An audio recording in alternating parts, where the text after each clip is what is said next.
Hey, it's Phillip back with another Talking Point episode, and today we're talking about more Photon. Yeah, I got a red helmet finally to go with my blaster. I actually even got an updated blaster. This one actually has the battery pack cover, so I'm happy about that. Yeah, actually working for once. I also have a green helmet to go with my red, so I can, team up and fight against someone, fight with someone, whatever I'm feeling that day. Now, the interesting thing about these helmets is that they're attached to the chest sensor. Now, in the Photon arenas, the actual laser tag, the sensor is where your infrared scanner would be hit, so that's where one of the targets you'd aim at. Here, it's just got some LEDs on it and some audio, and mainly holds the batteries in the back. You can see there's room for 6 AA's. If you know batteries, you know a AA has a 1.5 volt charge. 6 of those equals 9 volts. Exactly what is in a Photon blaster. Now you'll notice that they have a cord here to attach the gun to. It is sort of looking like a Genesis controller. So we'll just plug it on in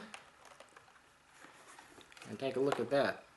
You can see the LEDs blinking. I still have not put batteries in here, but it works off the battery of the blaster. Maybe I actually get it connected.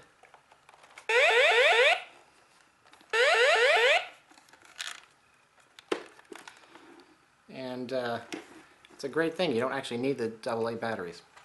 I also have the target to aim at.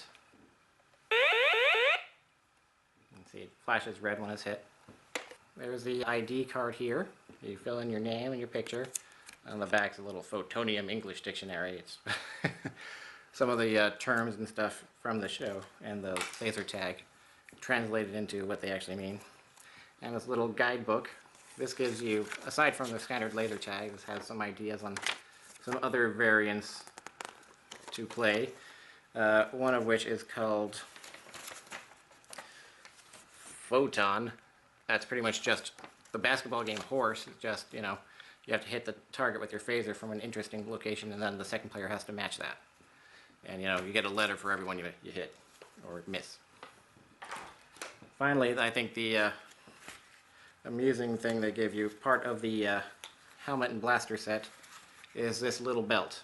Obviously sized to kids, doesn't really fit me too well. You'll notice it's got some squarish things on the sides. These are just hollow plastic. There's actually no function to this belt. All this does is replicate the battery pack belt that the live action role play had, the laser tag centers. So it's completing the look, as it were. An interesting thing is that the blasters I have gotten seem to be slightly different. You'll notice this 9 volt connection connects from the bottom. This 9 volt connects from the side. Also 2 different plastic colors. And then this one has an inspected sticker on it. So 2 different releases, maybe 2 different years of release. Not quite sure. Now, aside from the roleplay items, I did manage to pick up some action figures. First up is Bodhi Lee.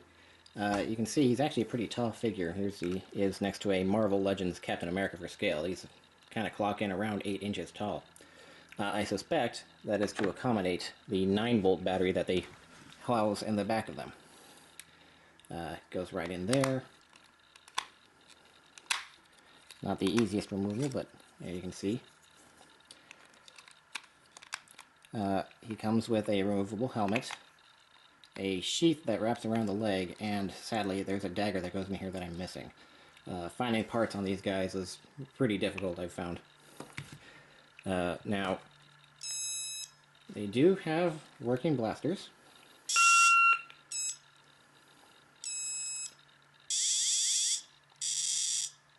You can see if they get a shot from there.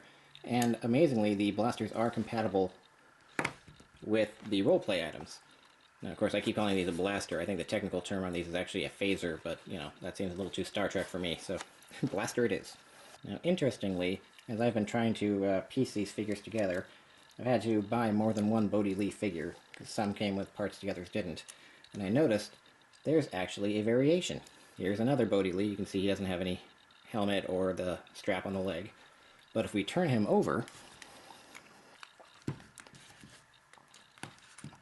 you'll notice this has a white button, this has a black button.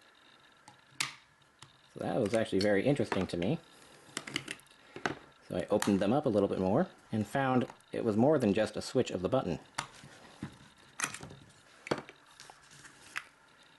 You can see where there's blank plastic on one, this actually has a piece carved out for the new black switch.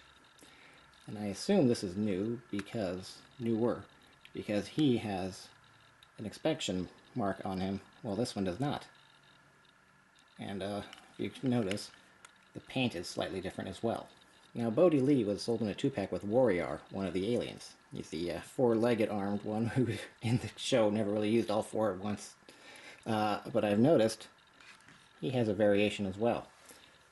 He comes with 2 accessories, only one of which I have. Sort of a maroon purplish spiked knuckle thing.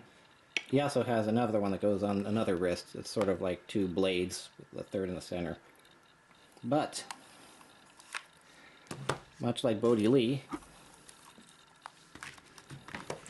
we have the button variation. An orange one that matches his plastic, and then a later black one. But more than that, you'll see how there's a screw hole over here, right next to the button. But on this one, the screw hole is down here. So this was actually retooled to accommodate the new button. And again, inside the 9-volt packaging, one is a little blank, while one has a set of inspection stickers. It's too bad this guy's been put through the ringer. He's kind of has some face grinded away there. Now, if you'll recall the articulated points episode where we first talked about Photon, and if not, I'll link it in the description, I mentioned how these 2 figures are sort of alright to obtain, but the rest are almost impossible. Thankfully, I've actually started to attain some. Meet Destructor. He's actually very tall in relation, a very bulky action figure. And I was not expecting to be able to find him with his little mace.